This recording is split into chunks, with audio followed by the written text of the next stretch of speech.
कुछ कहानियां शोर से नहीं, खामोशी से शुरू होती हैं। ये कहानी भी वैसी ही है। अमन रोज सुबह उठता था, तैयार होता था और ऑफिस चला जाता था। वो कोई हीरो नहीं था, बस एक आम आदमी था जो अपना काम ईमानदारी से करता था।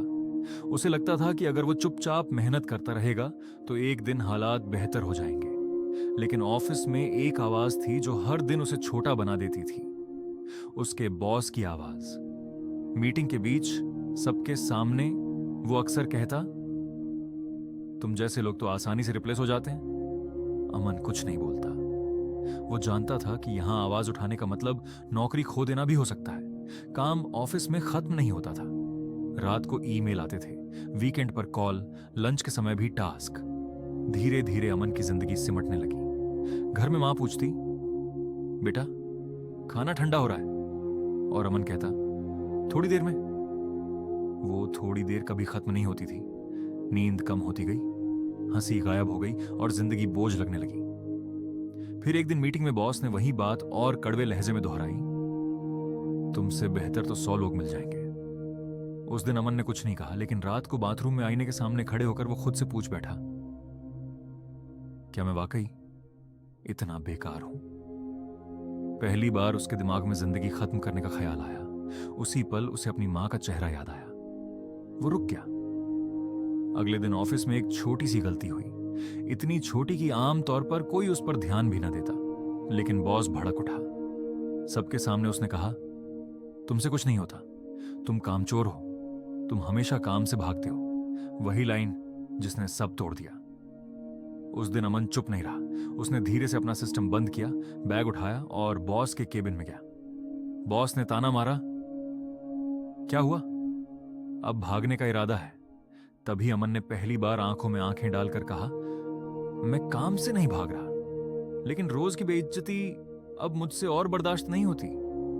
बॉस मुस्कुराया और बोला, अगर इतना ही बुरा लग रहा है तो दरवाजा खुला है। कमरे में एक पल के लिए सन्नाटा छा गया। अमन ने कोई बहस नहीं की, कोई सफाई नहीं दी। उसने सिर्फ अपना रिजाइन लेटर टेबल पर रखा। जैसे ही वो मुड़कर जाने लगा, पीछे से बॉस चिल्लाया, जाओ जाओ, देखता हूं तुम जैसे लोगों को कहां नौकरी मिलती है। अमन रुका नहीं, पीछे मुड़कर भी नहीं देखा, क्योंकि कुछ दरवाजे बंद करना जरूरी होता है, तभी जिंदगी आगे खुलती है। ऑफिस से निकलते समय अमन को हल्का नहीं लगा।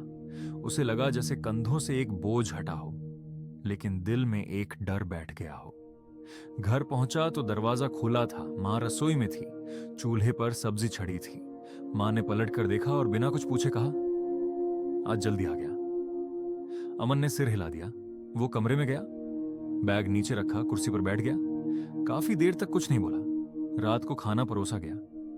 मां ने धीरे से कहा, खा ले बेटा। अमन ने थोड़ा सा निवाला लिया और रुक गया। उसकी आंखें नीचे झुक गईं। मां ने फिर पूछा, क्या हुआ बेटा, आज तेरी तबीयत ठीक नहीं लग रही? अमन ने कहा, मां मैंने नौकरी छोड़ दी। मां बोली, तो इतनी परेशानी क्यों होना है? नौकरी तो दूसरी लग जाएगी। अमन की आंखों से आंसू निकल आए। उस रात उसे नींद नहीं आई, लेकिन पहली बार दिल थोड़ा शांत था। उसे पता था रास्ता मुश्किल है। अगले 3 महीने उसकी जिंदगी के सबसे मुश्किल महीने थे। डर था, पछतावा था, और यह सवाल था, क्या मैंने सही किया? लेकिन एक दिन उसे नई नौकरी मिली। वहां काम था, लेकिन डर नहीं था। दबाव था, लेकिन अपमान नहीं था। तभी अमन को समझ आया, नौकरी जरूरी है, लेकिन इज्जत से बड़ी नहीं। अगर आप भी किसी ऐसे ऑफिस में हैं जहां रोज चुपचाप टूटते हैं, तो यह कहानी आपके लिए थी।